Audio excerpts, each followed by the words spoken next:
Namaste and welcome to Inspiring Women, produced by Today's Youth Asia. Inspiring Women television show is an attempt to bring successful women and inspiring stories on women leadership from around the world. My name is Drishti, and in today's episode we have with us Miss Krushnaa Patil, the youngest Indian woman to have scaled the highest peak of the world, Mount Everest. And not just Everest, but every other highest peak of the 7 continents of the world, including Mount Vinson Massif, the highest peak of Antarctica, making her the first Indian woman to have achieved this great a feat.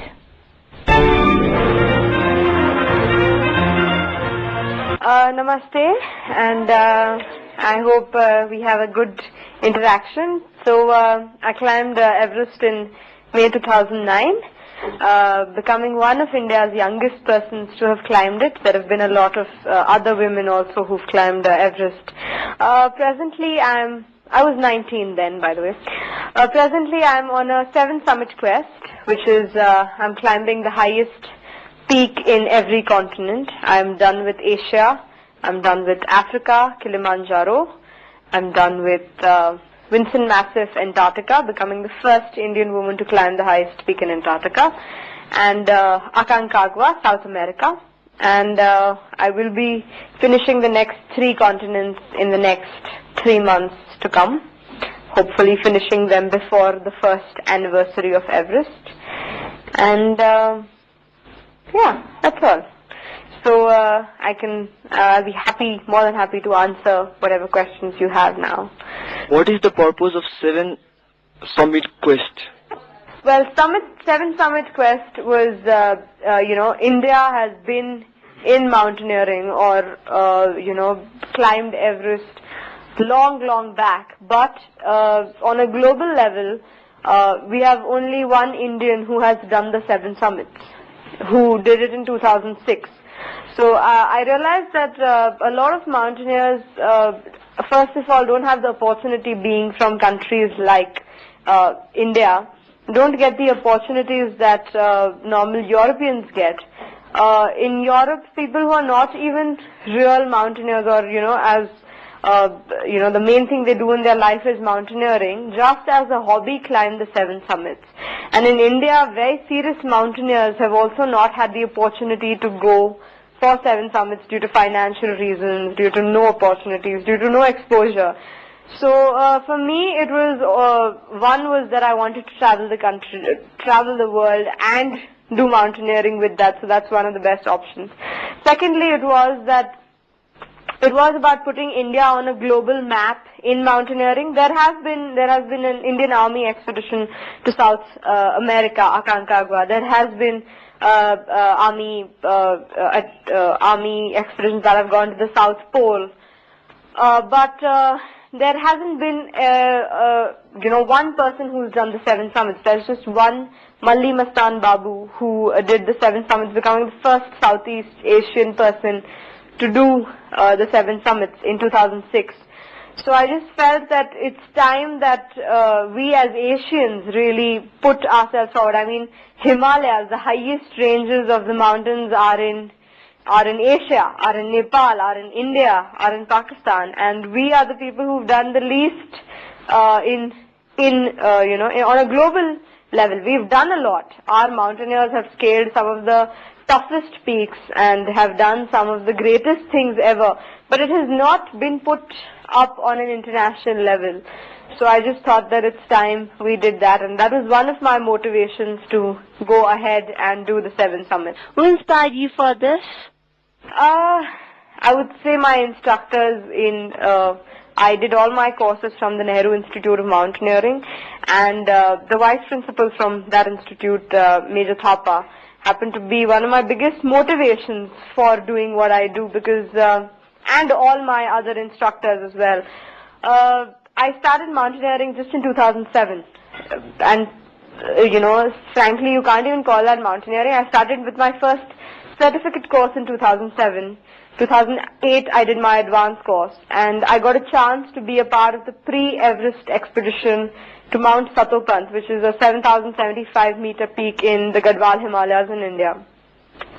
I became the youngest person to have ever climbed it at 18, and that's where I think I always wanted to be in the mountains, but I didn't know what level I could go to, and it was he that said that you can do this, you can climb Everest, and you can do a lot more than that. So I would say he's been my motivation, and inspiration comes from the fact, a lot of other things as well. I remember just before Everest, when I started thinking of Everest, I remember Rihanna, you all must be knowing Rihanna, the singer, was 18 years old, and at the top of charts, she was #1 in America, and I said, I'm 18 and where am I today? Why can't I be somewhere at the top, you know? So I guess that was one of the things that we should all in fact do something, and it's not about age, it's about just getting there and doing it. Did you get enough support from your family and the society in this mountaineering field?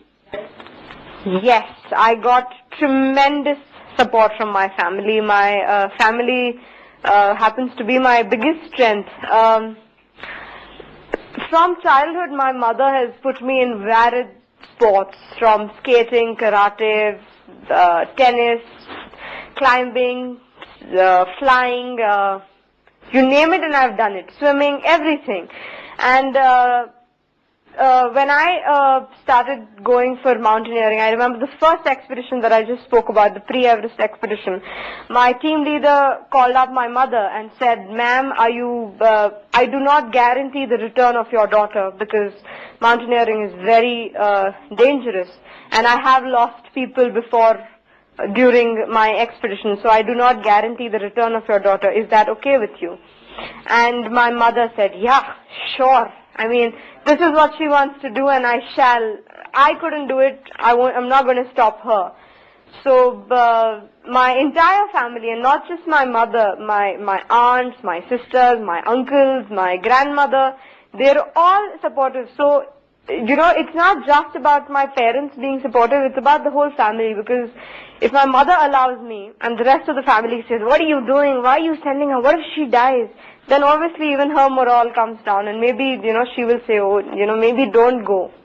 But that's not the case in my family, because my entire family supports me. So when I go for an expedition, even if my mother is scared or is feeling lonely or I know that my rest of the family will, you know, bring her up. You know, it works it works with the whole family. So I'm very, very lucky in that. Society, I'm not very sure.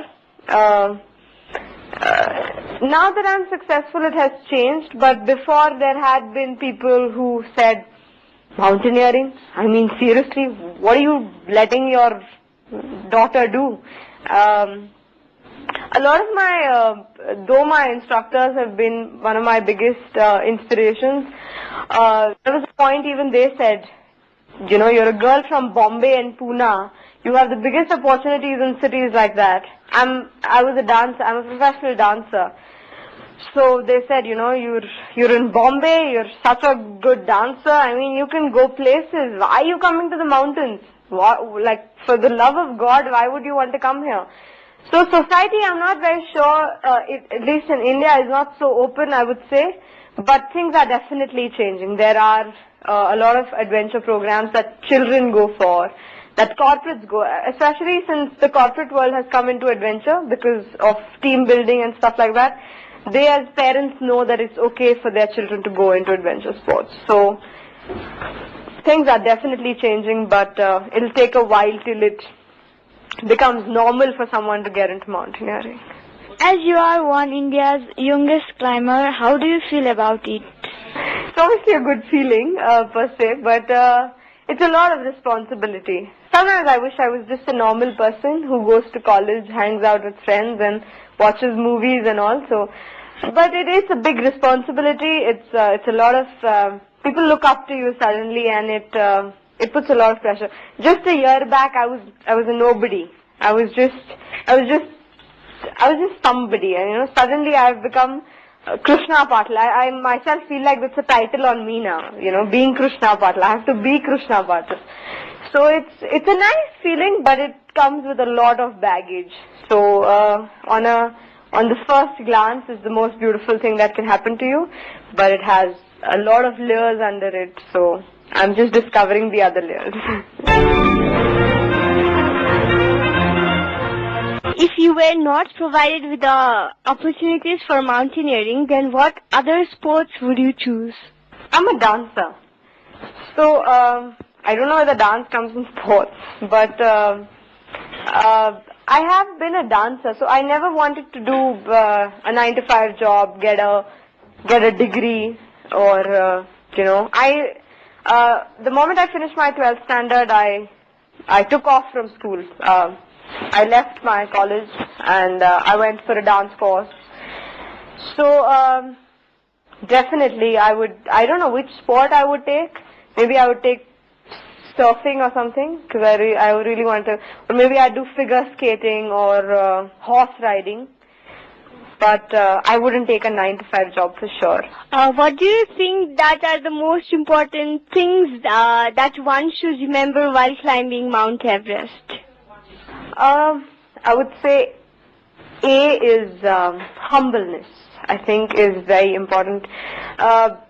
You could be the strongest person, you could be the fittest person, you could have the best equipment, and yet you would not be able to climb. So I think it's that humbleness towards nature, towards God probably, that will help you climb.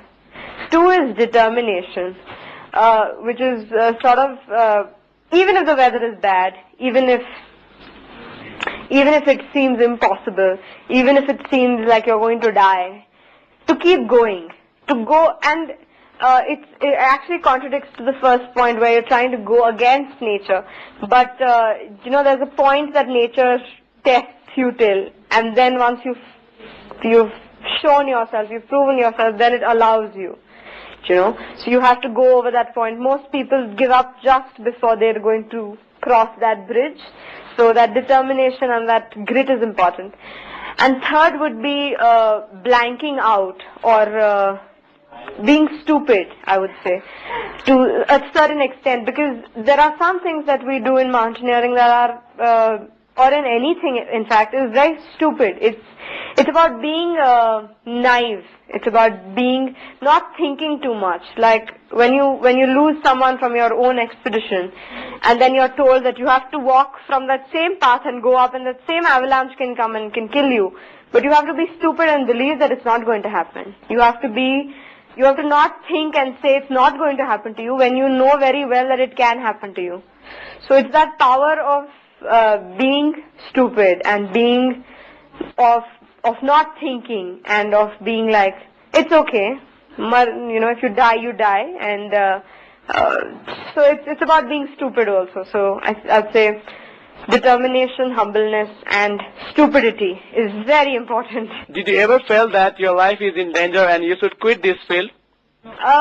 No, actually. I felt scared before I left from South Col to the summit. I remember feeling scared about not being able to do it. I felt scared about not being able to reach to the summit. But I got over that scare very fast. Holding to my stupidity, I said, I have to be stupid, I have to try this. So I got over that fear like that. But I have never been scared for my life. Not once during any of my expeditions have I been scared for my life. One thing that we've been taught during our expeditions, during our courses, is that only if you give yourself 100% is when you can be comfortable. If I'm not comfortable with the fact that I will die, it will constantly nag me, and I will not be able to perform well. So the secret also to this craziness or to the stupidity is to be comfortable with the fact that you will die. So when I say that be stupid, it is about being able to say that, okay, I will die. What is the worst that will happen? You will die. So once you become comfortable with that fact, then you can go ahead and actually give your 100% and survive. So if it's a whiteout and it's snowing and you're caught, so if you say no, I have to survive, so I will sit down and keep myself warm, which means you will definitely die. But if you say, okay, I will die, so I'll at least walk till there and die. So then there is a chance of actually surviving that whiteout and getting out of it. So it's about being comfortable with the fact of saying, okay, I will die. And then you can give your 100%. How did you find the condition of the Mount Everest when you climbed it? Scout's Call or Camp 4 is like Bombay Chowpatty, if you know what I mean. And Bombay Chowpatty is one of the worst things. Actually now it's become pretty good. But it's really bad. It's got oxygen cylinders, gas cylinders, thrown away socks, shoes, you name it and it is there. And the worst or the best part is it is in the same condition that the person must have left it in, because, nothing decomposes or anything like that. But definitely there are a lot of things that are going to change in the near future. The expedition that I went on was Asian Trekking's Eco Everest Expedition 2009, in which the expedition got down 5 tons of garbage down. They had a small campaign which said every kilo of garbage will get 100 Nepali rupees. And so we had everyone going and getting the garbage down, because then obviously there was money involved in it. And in that way we got about 5 tons of garbage down. So it is in a bad condition. I would say Camp 4 is the worst. The other camps are much cleaner now. Not that I'd seen it before, but they did seem much cleaner than Camp 4. And it should definitely make a difference, because things like iron, mainly metal that is left back, attracts a lot of heat, which makes the glacier melt. So it's very important to get the metallic things down, and then obviously other things. Who do you think are responsible for the pollution on the Mount Everest? Mountaineers, of course, because they're the only ones who go that high. See, it's also, sometimes when expeditions do leave their tents behind, and, it's about survival for them. You either come down or you die. So there have been times in the past that people have left things behind because they wanted to come back alive. But the point is that today's mountaineers have much better equipment, much better weather forecasts. So we have the option, or we have the opportunity to actually go up for just a cleaning expedition. And today, in the world, there is money. I don't know how much money there is in mountaineering, but in the world, there is money enough to put in something like this where we can get the garbage down. So definitely, with the support of maybe corporates, maybe the government, mountaineers can be sent up to get the garbage down, and I think we'll do it more than happily. In this Copenhagen meeting, that the LSTP country make a proposal to decrease the carbon, but the developed countries like India and China rejected it. And being the mountaineer, what efforts want to make, because within the 50 years the mountain of Himalayas are going to be naked, and what do you feel about it, and you think why didn't they sign on the proposal to decrease the carbon? Well, I think most of these things are very politically connected. I don't know whether these decisions are really taken considering the environmental thing, or they're just taken on political grounds. There are a lot of these things that we as youngsters probably don't understand. But definitely it is something that we will have to work on. They should sign it. Adventure sports like mountaineering help us build confidence and face situations more bravely. It appears that you've always been a confident girl. So what are the other significant changes that you've experienced within yourself that you think is going to remain with you all your life? I mean, what are the qualities you developed through expedition and extreme sports? Yes, I have always been very a confident person. But I would say I've always had ideas. I've always had the confidence to actually do something. But through adventure sports, I've got the platform to be heard.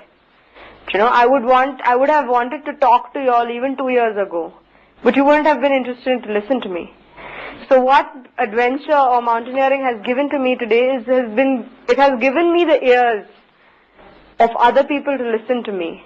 So I'd say they've put me up on a platform, and it's not, I mean, Everest is certainly the biggest thing that I did, and because of Everest I'm doing the 7 summits, but it's been mountaineering in general that has given me those ears. What is your plan for your future, that you will join these sectors or any other one? Now it has come to a point where even if I really try, it's not going to go out of my life. And I don't want it to go out of my life at all. I will definitely work in this sector, but there are a lot of other things that I am interested in doing. I come from not a background, but I come from wanting to be a dancer, a choreographer, a fashion designer, a set designer. I have done it all. I have designed costumes, I have designed sets, I have choreographed pieces, I have performed all over India. So, and I don't want to leave that.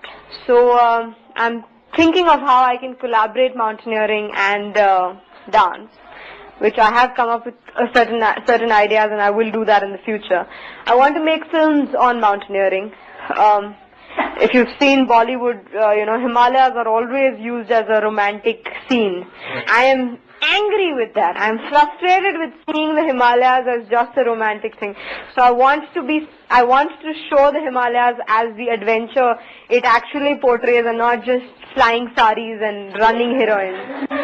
Other than that, I want to do psychology. I'm presently studying political science, but I plan to take a degree in psychology, and I want to study Indian mythology, why the sages stay at high altitudes, why monks have their monasteries at high altitudes, what is the difference between the way they think because they live at that altitude, why do Rishi Munis meditate at high altitude, and then, you know.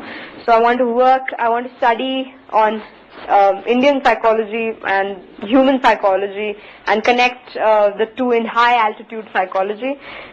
Do Yetis really exist, or is it just a hallucination, you know, stuff like that. I plan to join the army. One of my things is I'll join the army. One of my things is I'll become a bureaucrat. I don't know, lots of things. So I don't have it planned, but definitely I will be in mountaineering for as long as I live. I will be connected to this sector, but I don't know, I don't have a plan. Thank you very much, Ms. Krushnaa Patil, for being with us today and for sharing your insightful thoughts and views. Thank you for being with us. We look forward to your feedback. Our email address is utya@gmail.com. We'll be back next week at the same time. Have a nice week. Namaste.